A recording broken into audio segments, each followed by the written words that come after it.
இந்த ஒரு data centre related stock last ஒரு 1 மந்த்ல மட்டும் 60% கிட்ட ரிட்டர்ன் கொடுத்திருக்கு. 6 மந்த்ஸ்ல 115% கிட்ட ரிட்டர்ன் கொடுத்திருக்கு. இந்த stock name Netweb Technologies India Limited. இந்த ஒரு ஸ்டாக் பண்ணக்கூடிய business fully integrated design and manufacturing capabilities for high-end computing solution. அதாவது இந்த கம்பெனி வந்து cloud computing, AI technologies இந்த மாதிரியான விஷயத்துக்கு தேவைப்படக்கூடிய ஹார்ட்வேர் டிசைன் பண்ணி மேனுஃபேக்சரிங் பண்ணிட்டு இருக்காங்க. இவங்களோட மேஜர் பிசினஸ் செக்மெண்ட்ஸ் என்ன அப்படின்னு பார்த்தீங்கன்னா private cloud and HCI, AI system and enterprise workstation, supercomputing systems, software services, data center servers, HPS solutions, network switches and spares.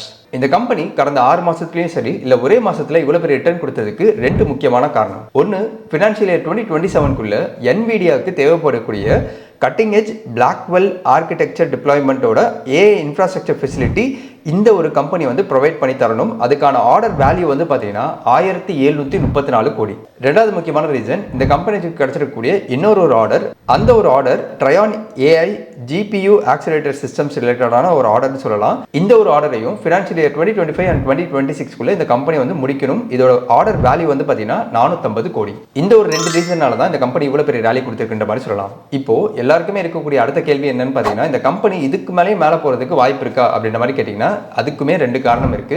Reason number 1 பார்த்தீங்கன்னா, ரீசெண்டாக ஜெஃப்ரீஸ் வந்து இந்தியாவில் டேட்டா சென்டரோட க்ரோத் வந்து பார்த்தீங்கன்னா 5x அடுத்த ஒரு 5 இயர்ஸில் இருக்கும் அப்படின்ற மாதிரி டீட்டெயிலான ஒரு ரிப்போர்ட் வந்து சப்மிட் பண்ணியிருந்தாங்க. அதோட ப்ரூஃப் வந்து ஸ்க்ரீனில் பாருங்கள். இதை தாண்டி இந்த கம்பெனியில் ஃபினான்ஷியல் 2026ல் ஆல்ரெடி ஆர்டர் புக்காக ஒரு 230 crores வந்து இருந்தது.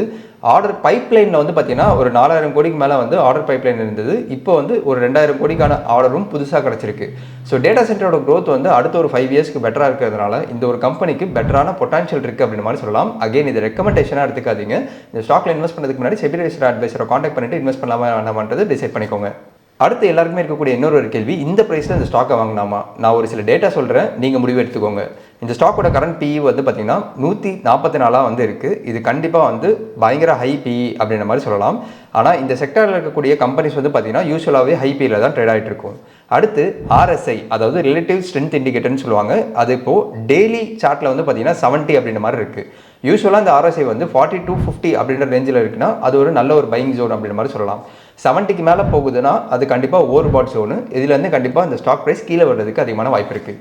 ஸோ ஃபண்டமெண்டல் அண்ட் டெக்னிக்கல் அடிப்படையில் இந்த ஸ்டாக் எப்படி இருக்குன்றதை நான் சொல்லிட்டேன். இதுக்கு மேலே நீங்கள் இந்த ஸ்டாக்கை வாங்கணுமா வேணாமான்றது நீங்கள் தான் டிசைட் பண்ணணும்.